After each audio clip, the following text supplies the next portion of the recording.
Get ready for higher electricity bills, my good people in Maine. It's such a clown show. All right, so I read this in the Bangor Daily News, which is from AP. Massachusetts will finance large Rooster County wind farm. Oh, that's great. Look, oh, so pretty. Look how well they go with the environment. Oh, that's great.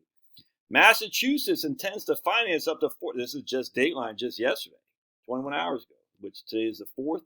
No, today's the 5th, so January 4th, 2023.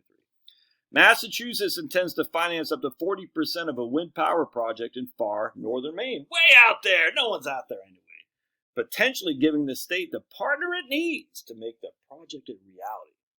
The partnership comes in as states in the Northeast are struggling with surging energy costs, and the region's heavily dependent on natural gas, which is being in short supply. Wonder why? The Massachusetts Department of Energy Resources determined in public funding that the 1,000-watt megawatt project would bring clean energy to the state of Massachusetts while reducing taxpayer costs in the winter. Okay, that's in Massachusetts. The decision came in late December, months after a stupid governor signed an act authorizing Massachusetts to coordinate with other New England states. The Maine Public Utilities Commission is expected to take up the subject as soon as possible. If I were you, I'd be out there. I'd be freaking pitchfork saying, no, no, no. The Rooster County project, called King Pine, was proposed by Boston-based Long Road Energy. I'll let you do your research on Long Road if you're interested. Yeah, nothing to be there. Let's just put it this way.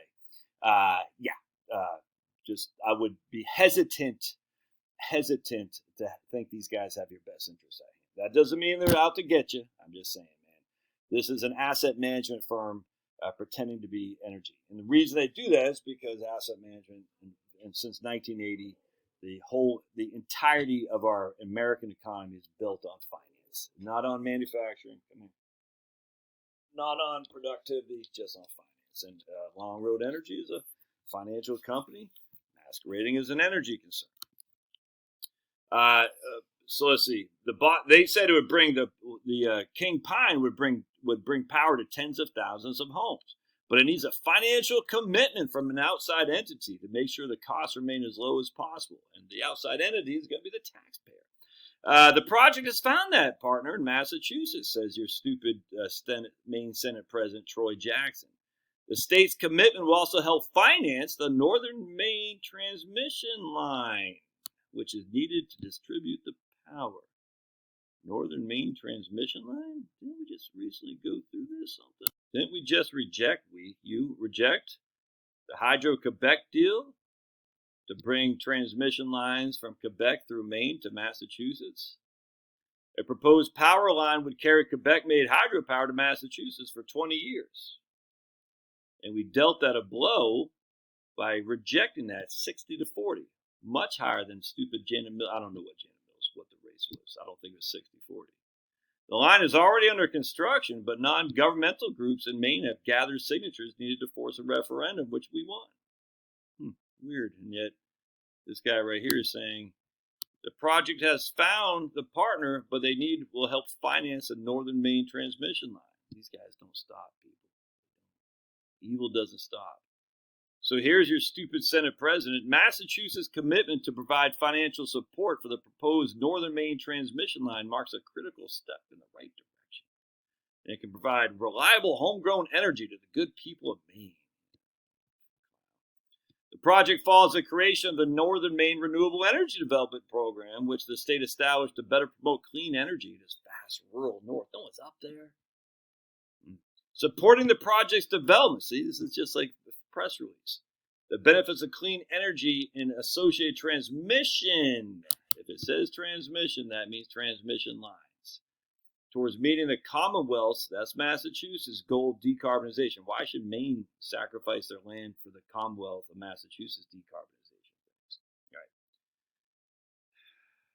The finding for Massachusetts to participate in the wind project is welcome, says the Maine's Governor Energy Project. They called it Vital and Transformational Clean Energy Project. Don't get hoodwinked. The future of a major offshore wind farm off the coast of Massachusetts is uncertain. A Connecticut energy company, Avangrid, Should you know who they are? Yeah, memory serves. They actually own CMP, Central Maine Power. Is planning to build a 1,200 megawatt farm enough to power 750,000 homes.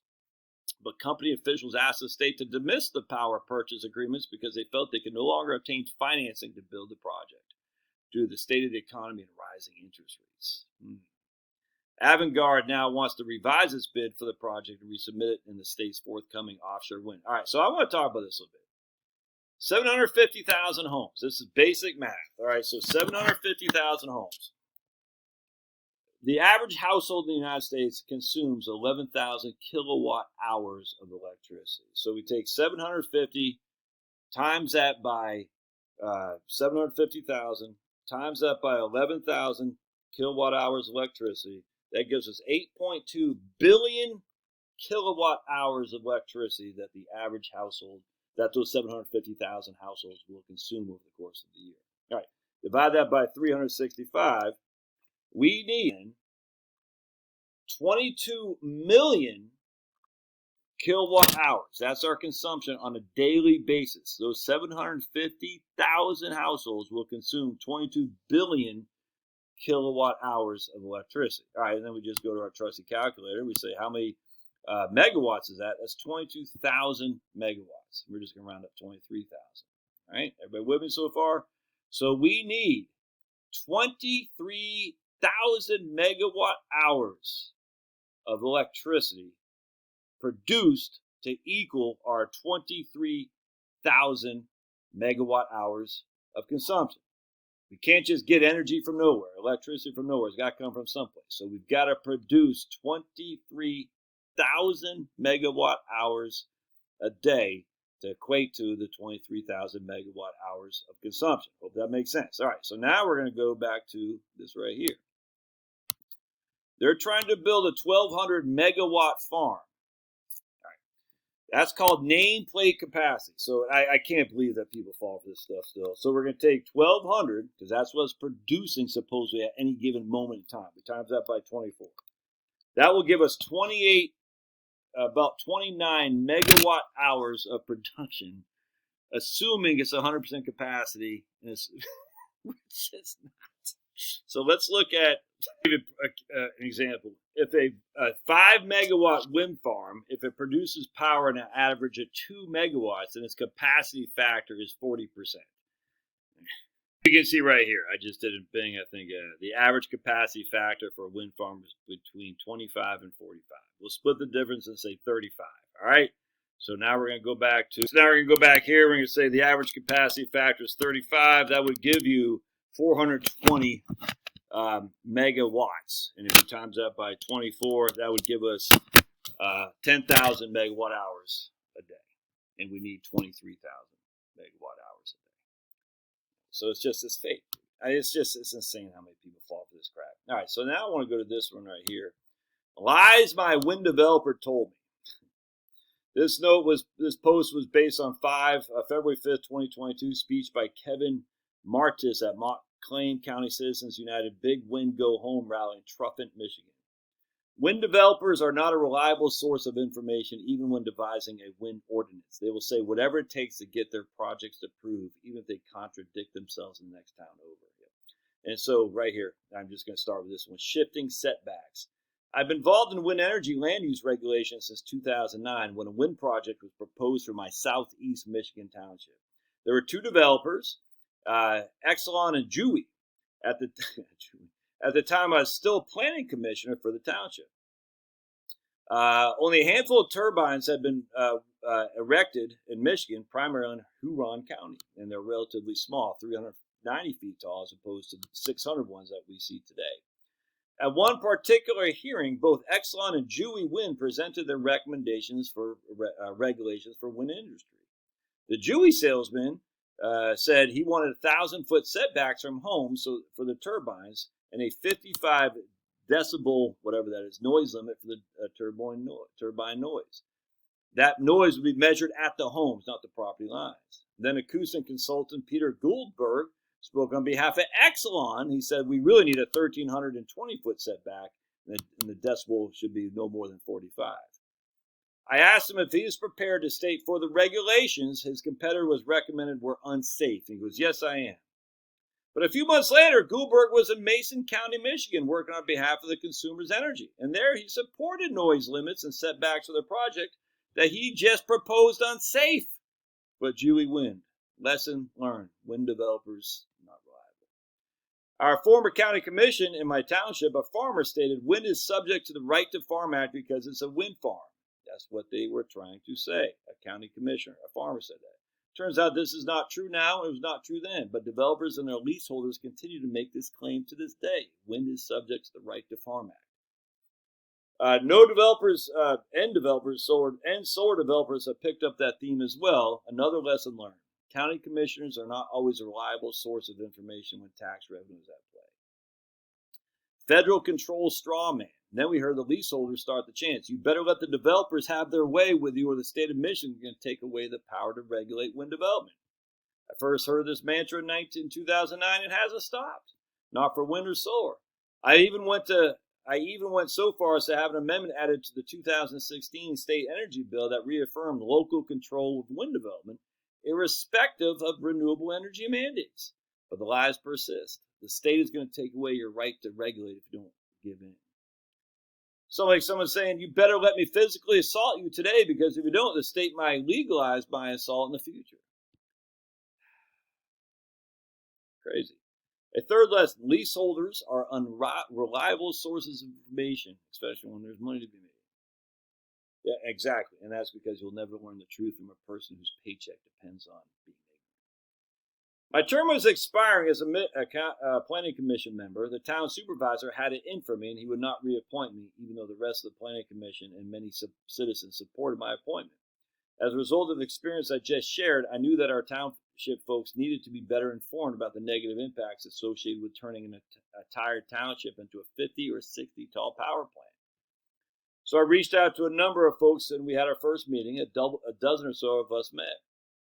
This is where I first had a chance to get to know my friend and attorney, Josh Nolan, who just bought a home in Sylvania, Ohio.